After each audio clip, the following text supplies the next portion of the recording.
do know some who are participating today, and I'm going to turn it over now to Michelle Mertic, who is going to provide us with all of her knowledge. Thank you, Christy, and welcome everybody. Thank you for taking time out of your busy day to hang out with us and talk about preschoolers. So as I was putting this presentation together, I was feeling a little cheeky, which is why I titled it Preschoolers 101. And so I think of this presentation today really as almost everything that you wanted to know about preschoolers. So let's go ahead and get started. Please go ahead and make sure that you are muted. And the other thing that I wanted to mention is if you have questions, please feel free to go ahead and put them in the chat. I will leave some time at the end of my presentation for questions, but if you see something or I mentioned something and you have a question about it, please feel free to post that. I'm going to ask Christy to keep an eye on the chat for me, but let's go ahead and get started. So here's what we're going to talk about today as we discussed children ages 3 to 5. So we're going to start out just by clarifying what we consider a preschooler, because depending on who you ask, sometimes people use different titles for different ages of children. Then we're going to go through the domains of development. So we're going to talk about physical development, social, emotional, cognitive, and language. And we're going to talk about some of the developmental characteristics that we expect to see as children are progressing through the preschool age. And at the end of each section, I'm going to share with you some practical ideas that you can do to help boost your child's development. And then at the end of my presentation, I'm going to end with the most important thing, which is the brain building basics. And I know as a mom myself, I know that we all want to make sure that when our little ones get to that point where they walk into the kindergarten classroom for the first time, that they're ready. We want our children to be ready to learn and to be ready to thrive. So hopefully by the end of today, you'll learn maybe 1 or 2 new things that you can do with your children to help them learn and thrive. So let's start out by talking about preschool. So what age do we consider preschool? It is the age that we're talking about, ages 3 to 5. So starting at about 36 months. So typically we in the education field define preschool or preschoolers as those 2 years before a child begins kindergarten. It may even go till age 6, depending on the child's age. Actually, the field of early childhood is considered birth to age 8.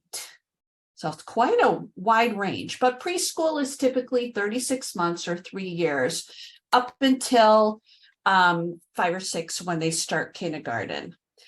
And I say that because nowadays we have, I don't know if it's every school district, but most school districts have those really cool Young Fives program. So there isn't that push to, to get them started by a certain age. Number 1, if their birthday doesn't qualify, or number 2, if they're just not ready.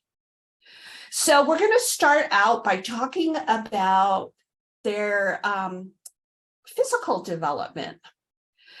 So as preschoolers grow, we know that their bodies develop and they're growing and getting bigger and they're getting stronger. Their brains are growing as their bodies are growing. So I'm going to share information. We're going to break down physical development into 2 different categories. So we have gross motor development, and then we have fine motor development.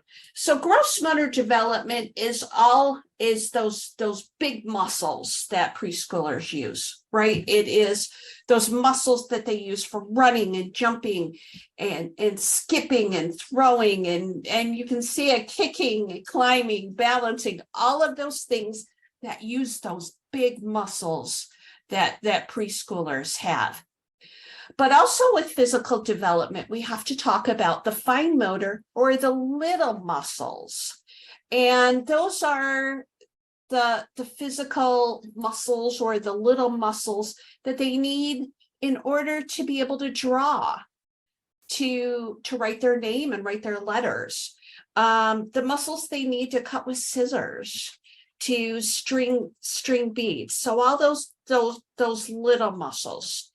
And it's interesting, you know, I think sometimes we focus on, with preschoolers, we focus on those big muscles, and then we kind of expect those little muscles to arbitrarily develop, and we forget that we really have to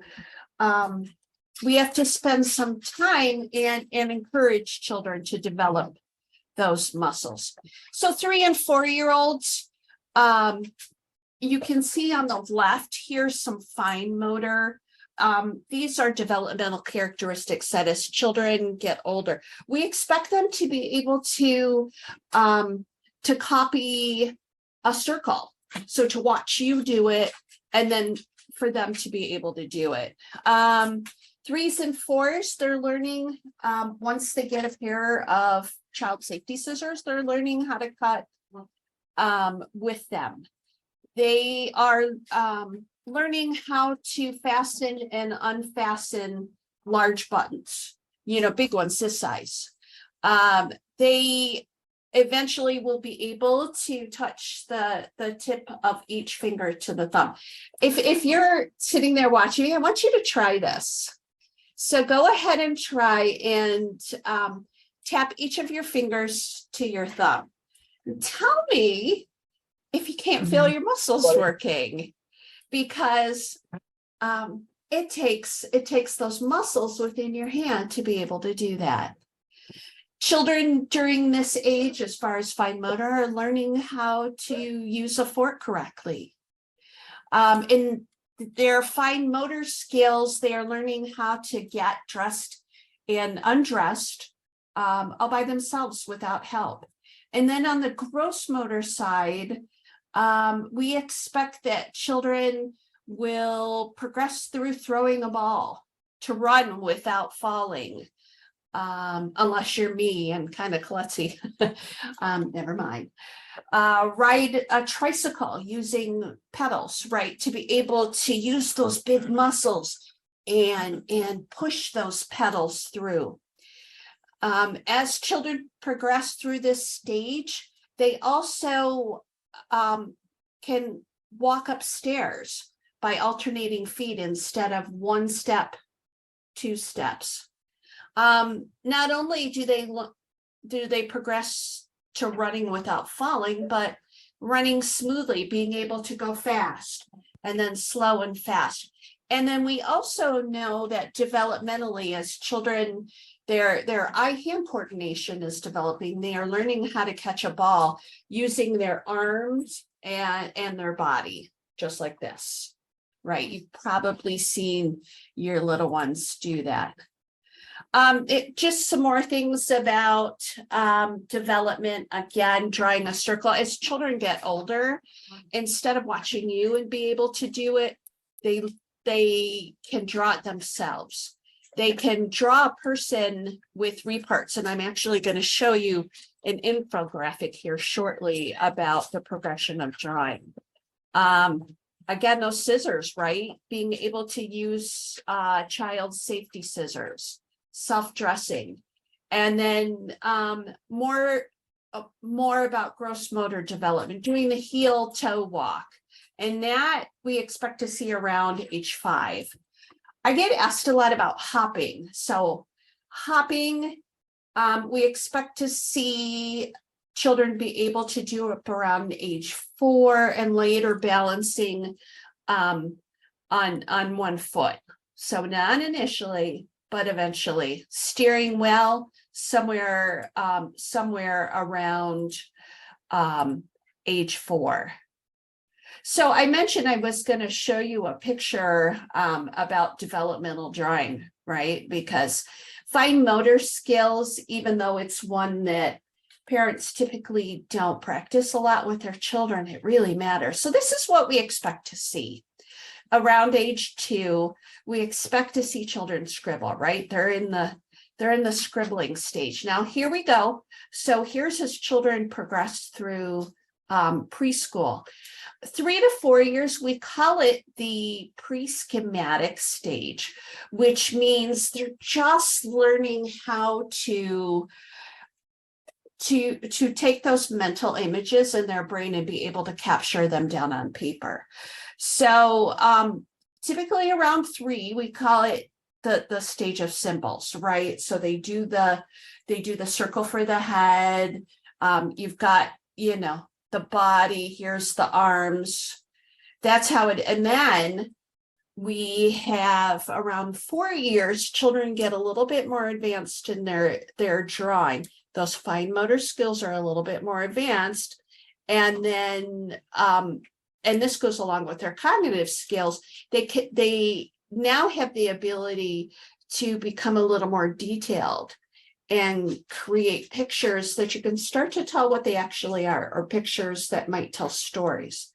And then by age 6, we expect for children to not only get a little more advanced in their drawing, but also they start, because their cognitive abilities have developed, then they can start to not only draw the picture, but everything that's around the picture.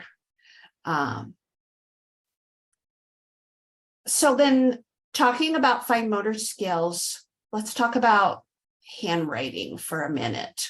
This picture here on the left is obviously an X-ray of a child's hand. Would you put a guess in the chat for me? How old do you think that child is whose hand was X-rayed in the left? Yeah. All right. So we got some 2 to 3. We got a 4. Okay. Yeah. 3 to 4. Yeah. Okay. All right. 5. Yeah. 5 or 6. Okay. So the hand on the left is the hand of a 3-year-old. That is a 3-year-old's hand next to the hand of an adult.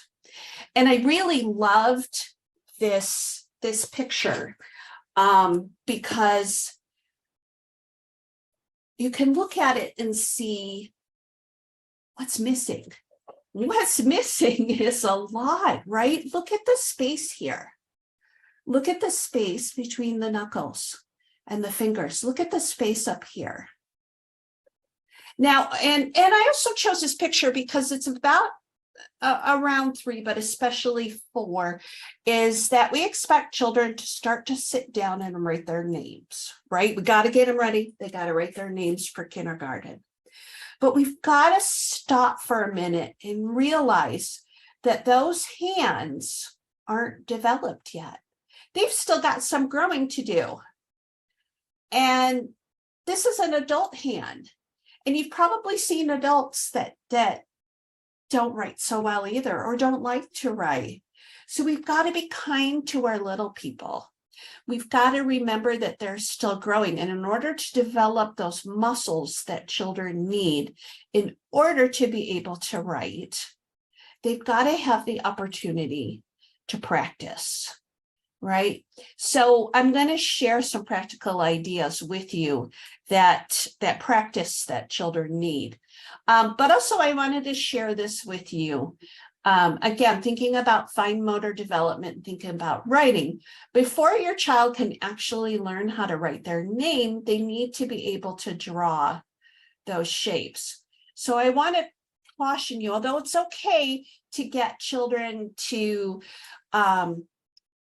do dot-to-dot sheets and practicing how to write their letters and those type of things. We also want to make sure that children have the opportunity to practice these shapes, right? And have the opportunity to practice, and not even just to practice, to really to boost their development.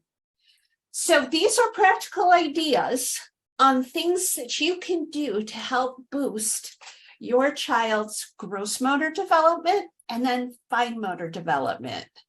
And so here's the list. Let's take a look at the list on the left. Here's fun things you can do with your littles.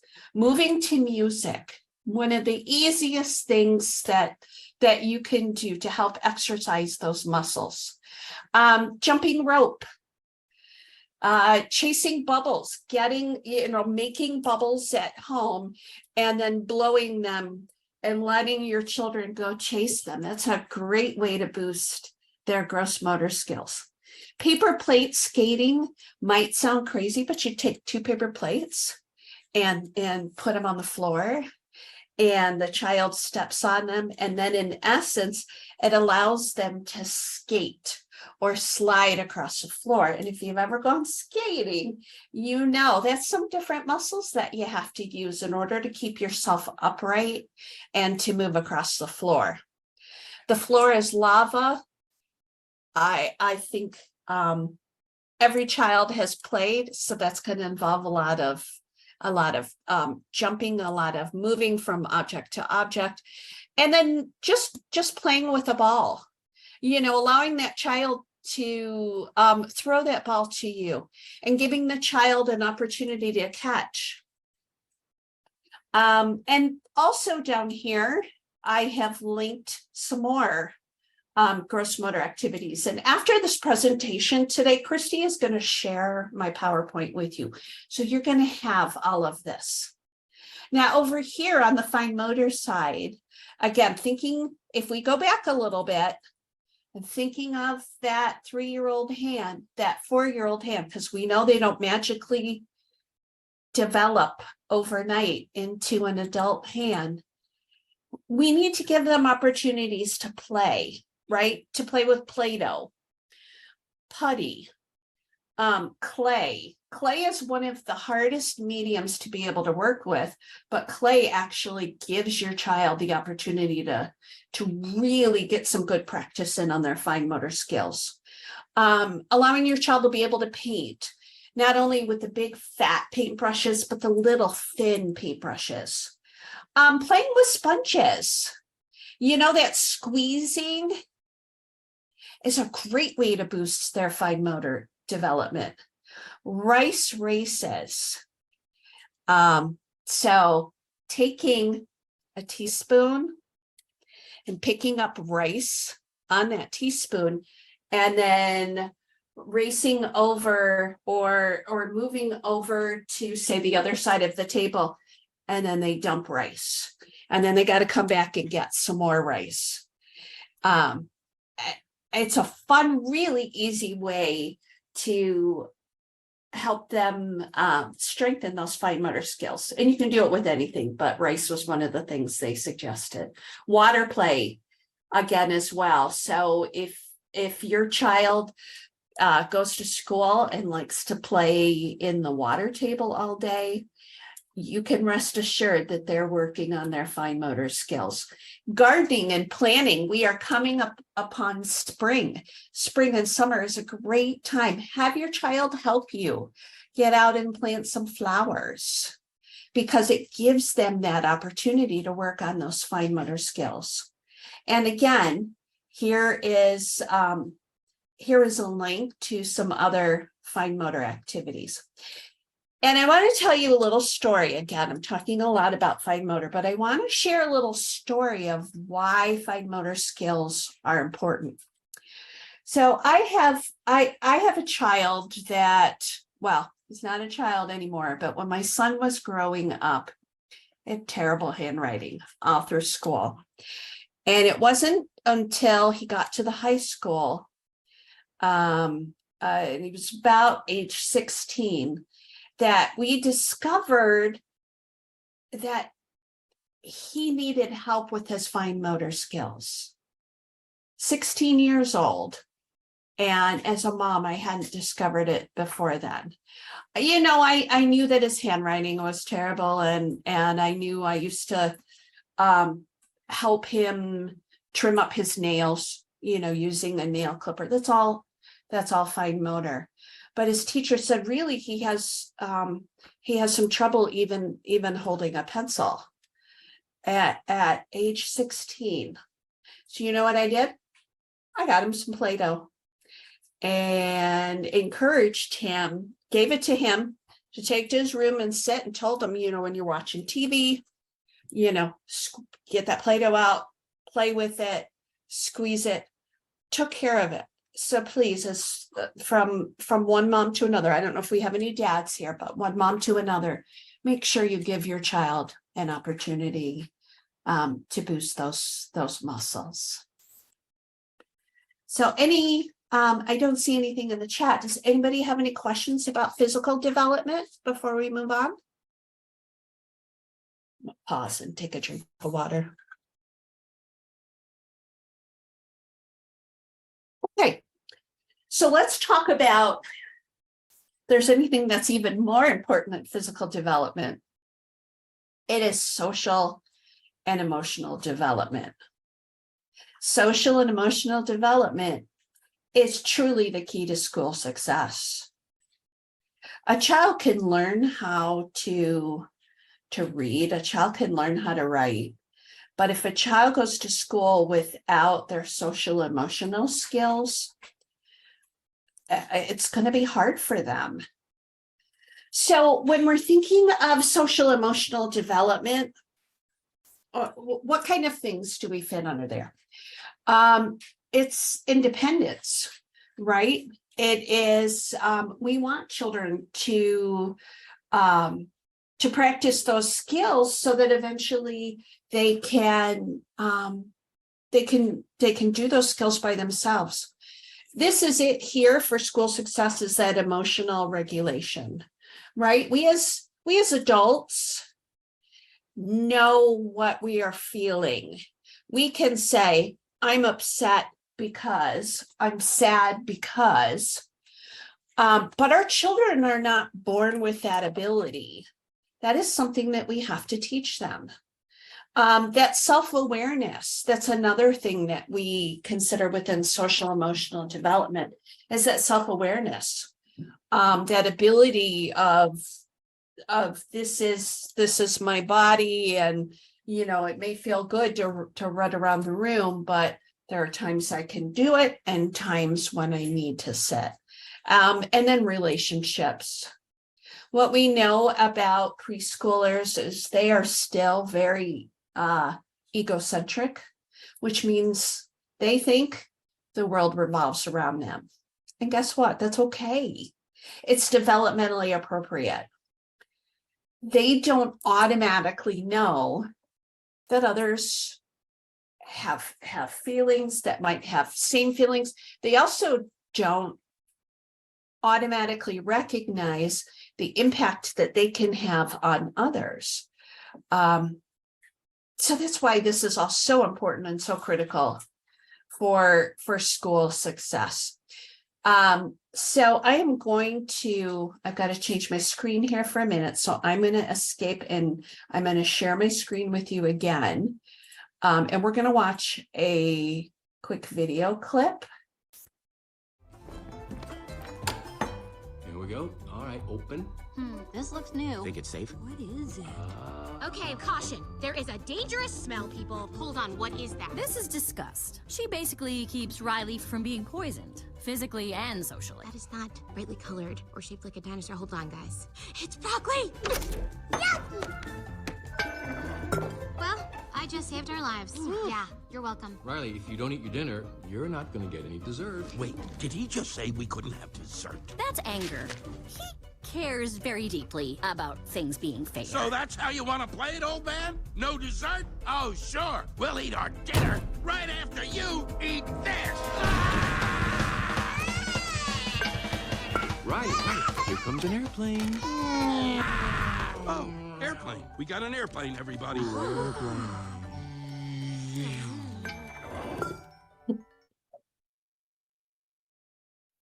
If you've never seen the movie Inside Out, I highly recommend that you see it. It's a great movie.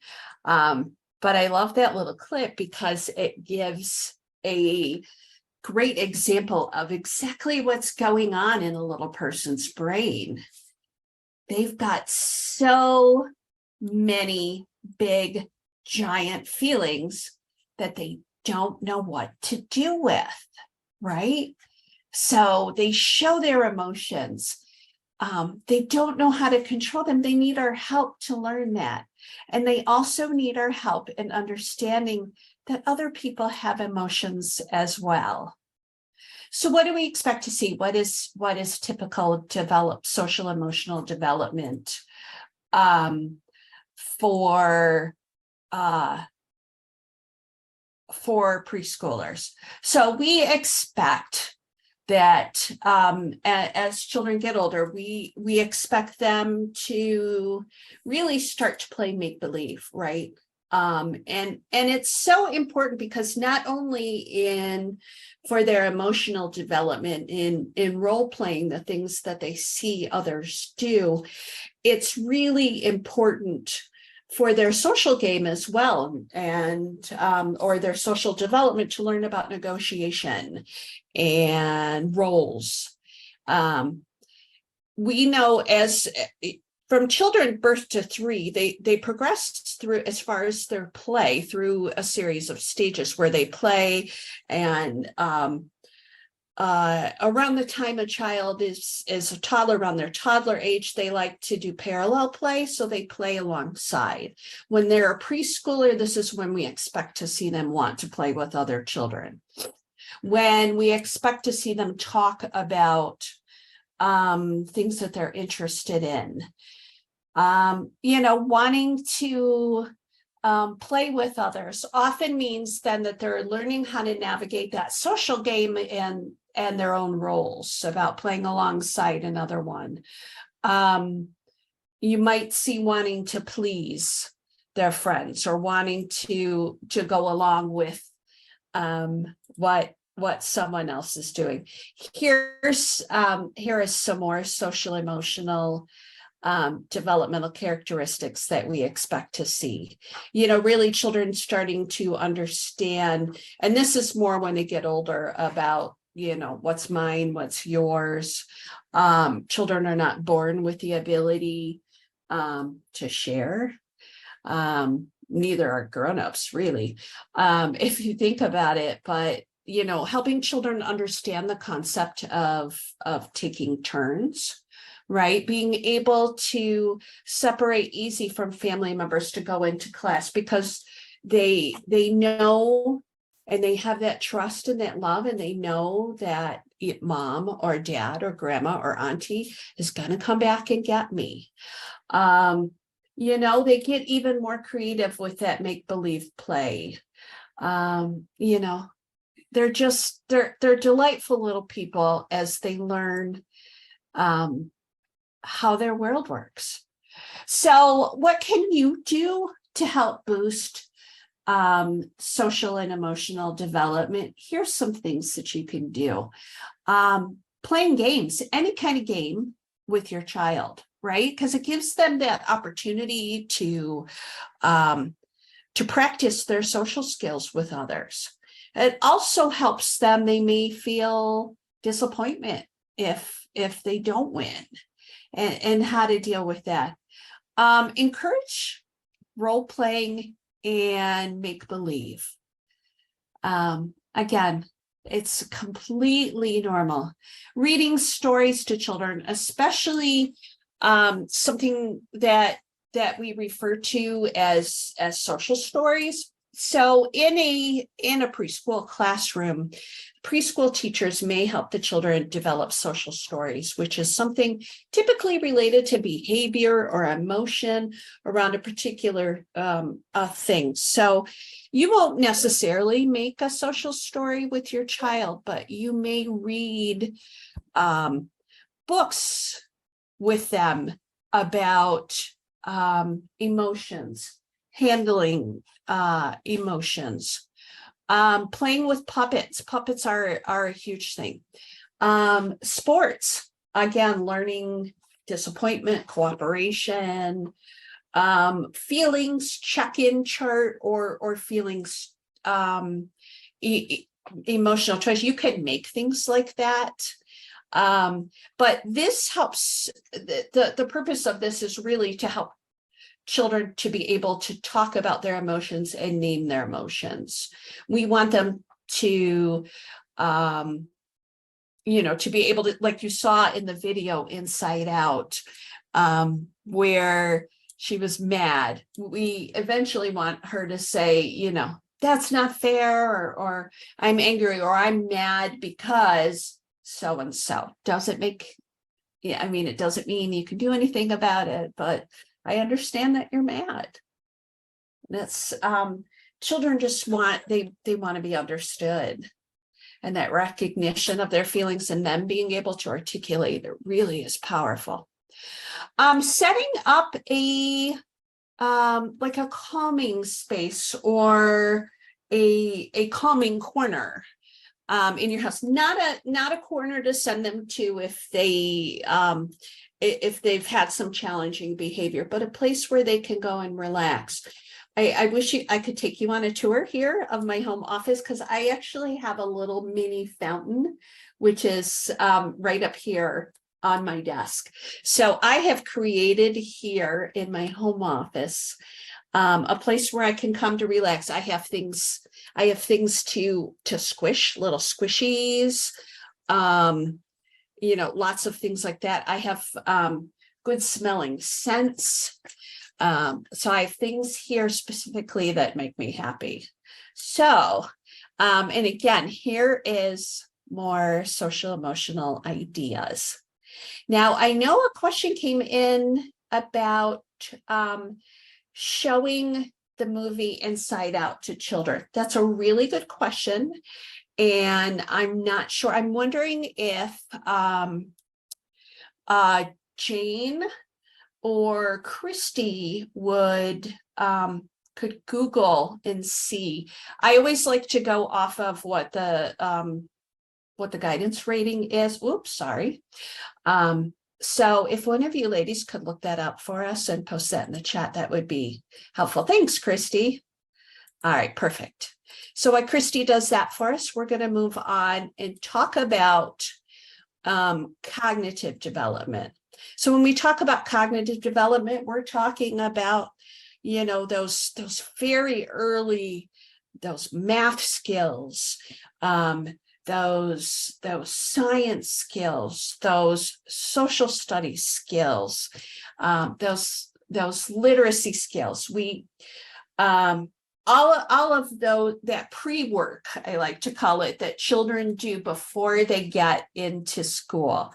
So let's take a look at that. So what we know about preschoolers is the way that their development is progressing, and the things that they're doing, they're looking at things and they're comparing things. Well, how does this compare with this? Or because what children are doing, and this is a little bit on development, but children are developing something we call schemas, which are sort of mental pictures about the way the world works. This starts when they're little and continues on in preschool. So that's why they're doing a lot of this, not only with things they see, things they can touch, things they learn about. When there is a problem to solve, they really do a great job as their development progresses with coming up with complex ways to solve those issues, and how to, kind of step back and take a look at a situation and come up with a response. We know that as children get older, that we want them to be able to recognize colors and recognize numbers. And I say recognize, but I have names up here, but truly when they understand it, they can recognize it. right? So I'm going to share some specific things here when we talk about boosting cognitive development that you can do with your children, right? Understanding the idea of counting. Counting is a big deal. And counting, when we say counting, we mean it with one-to-one correspondence. So what that means is actually counting, pretend, well, let's see, I can show you. So I have 3 seashells in my hand.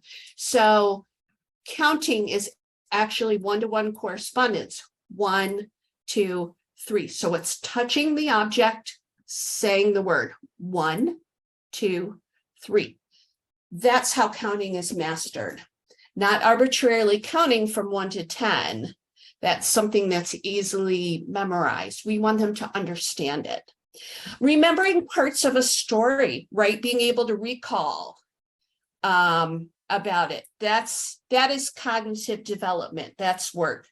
Believe it or not, using scissors it is a great way to help boost that cognitive development, because you think about using scissors, it is the fine motor action, but it also is the brain telling the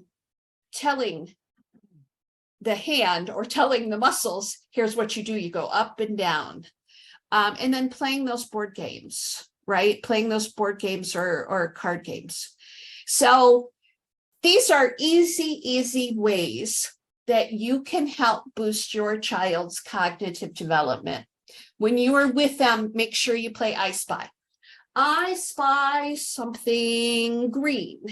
And then they've got to find something green. Or I spy something, well, whatever it is. Or I spy the number 4. Having them build and create with cardboard boxes. Any type of box, actually, not toys, but a simple cardboard box. And then asking them to problem solve. How can we make a car? What can we make with this? I wonder how we can do this. So it's taking those empty boxes and then challenging them, ask them to problem solve. Playing Go Fish. Again, easy way, deck of cards.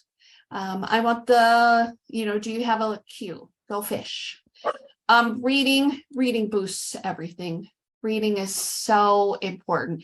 And I really want to commend the Nurture the Future team for the recent, they had a book drive and then they gave away books. I don't know if anyone who is here today participated in that, but what a beautiful thing. So I know Anita is here today who helped spearhead that. So I just want to commend the Nurture the Future team. That's awesome. Please allow your child to help you cook and talk to them about measurements. Oh, we need, 2 tablespoons or 2 teaspoons, because again, they're seeing numbers and in action. Give choices. Again, cognitive development, part of it is that problem solving. So we talk about adult-sized decisions and child-sized choices. So your child, you want to give your child a choice, say, for what drink they have with dinner. So you say, do you want milk or do you want water? Well, I want juice. Do you want milk or do you want water? So we're teaching them that they can be independent, problem solve, and make decisions. But we still have established those rules and those guidelines, which all children need. Use open-ended questions with them. Again, if you don't know what else to ask, you could say, I wonder about that. I wonder how. I wonder why. Sorting, right? Have them have them sort objects. It can be anything. Have them sort your kitchen tools. Have them sort your junk drawer if everything in there is safe for them. And then here's some more cognitive development ideas. Okay, so any questions on cognitive development? I saw a little bit in the chat, but it was kind of more of talking about the movie. So any cognitive development questions?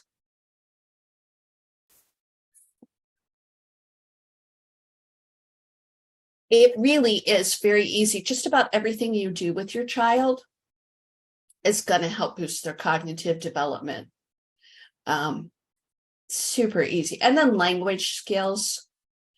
As preschoolers progress, we expect that their language will be clear. It will get clearer as they get older to where we can understand. We expect them to come home from school and to be able to sing songs. I'm sure some of you may already have experienced this with your little ones, where they come home singing a song that they sang in school. To tell stories, right? We want them to be able to tell you about their day, because again, that cognitive development is asking them to recall and to remember. And then that language, the best way you can practice that language is just by talking to them and hearing them talk to you. We expect as children get older that they will be able to express basic grammar rules, eventually using he and she correctly. We also expect that they will eventually be able to know how to say their first and last name. And we do ask that parents teach their children how to say their actual first and last name, and to really avoid those nicknames. As preschoolers progress, they are developing their listening skills and their speaking skills. Preschoolers don't have a long attention span that is developmentally appropriate.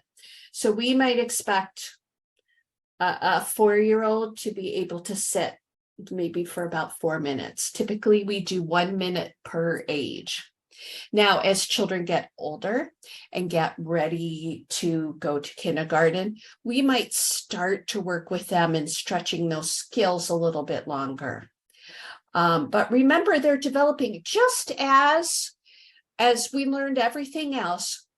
Preschoolers have to learn how to listen.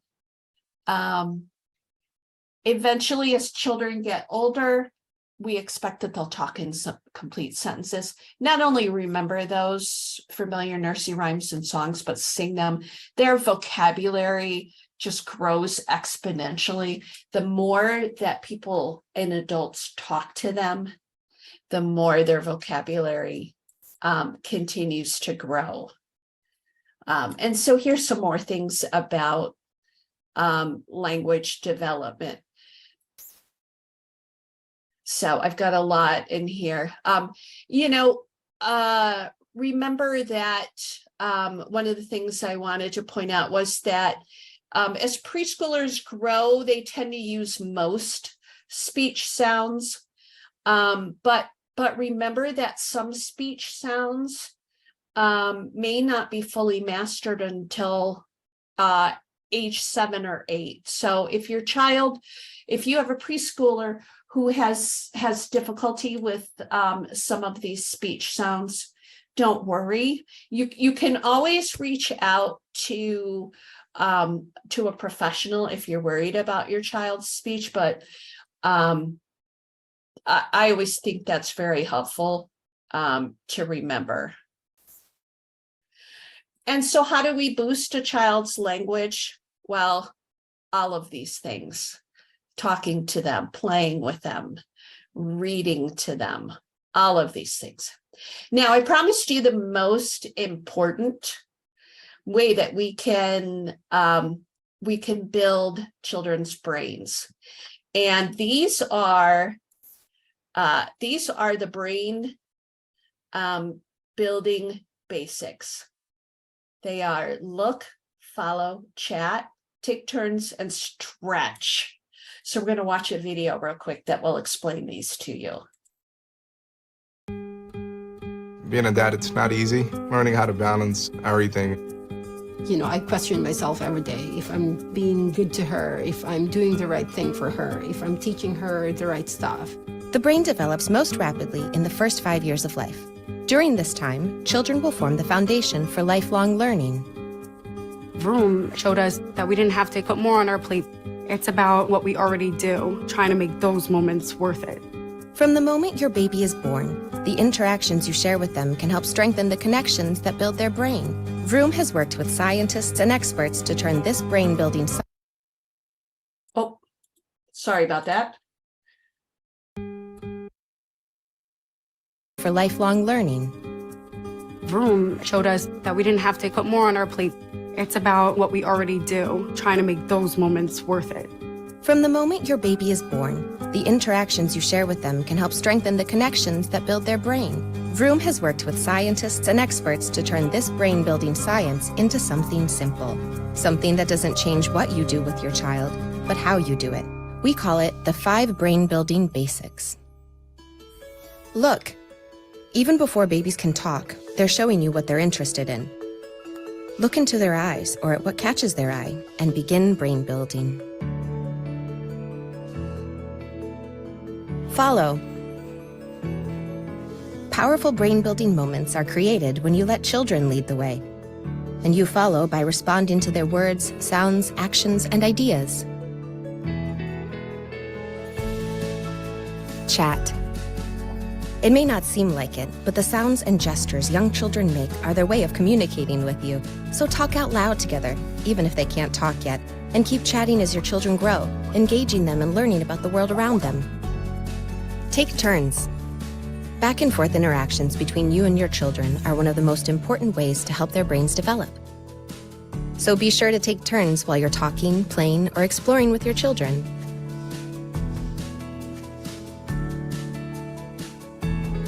Stretch. Make the moment last longer by building on what your child says or asking follow-up questions that expand your child's thinking and learning. When you stretch the conversation with questions like, "What do you think about that?" or "How does that make you feel?" you're stretching the brain-building moments too. By partnering with families, brands, and community organizations, Vroom is here to help trigger brain-building interactions between you and your child, using the moments you already share together. You've actually taught your child something when you don't think you're teaching. He's learned something new and he's still learning. When she gets something, it makes me feel like I'm the best mom in the world. You already have what it takes to be a brain builder. After all, when you look down at them, there's a reason they're already looking up to you.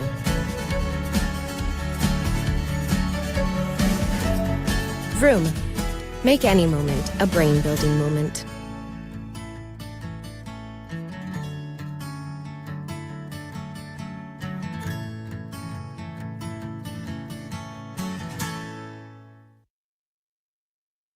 So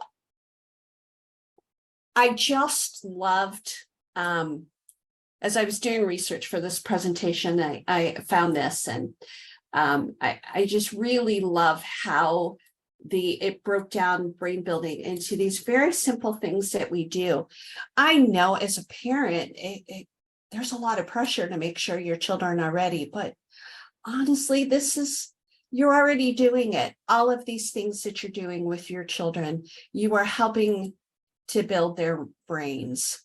Now, I've also included some additional links. These are more activities that you can do at home to boost your child's development. So I've linked Vroom in here, but there's lots of other things. And so I hope you'll take advantage of them. And then remember, other than those brain building basics, most helpful for development is making sure your children get enough sleep, that they have limited screen time. and really that your screen time is limited too. And in those brain building basics, when it talks about look, right, that's all about joy and attention. Having healthy and nutritious foods, and then getting their physical exercise. And so that said, I want to open it up and see if anyone has any questions for me.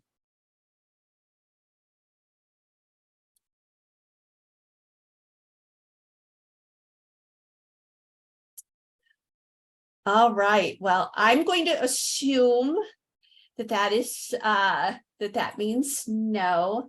I am thrilled to have been with you all today, and I'm actually going to turn it back over to Christy, because I unfortunately have to take off right away. So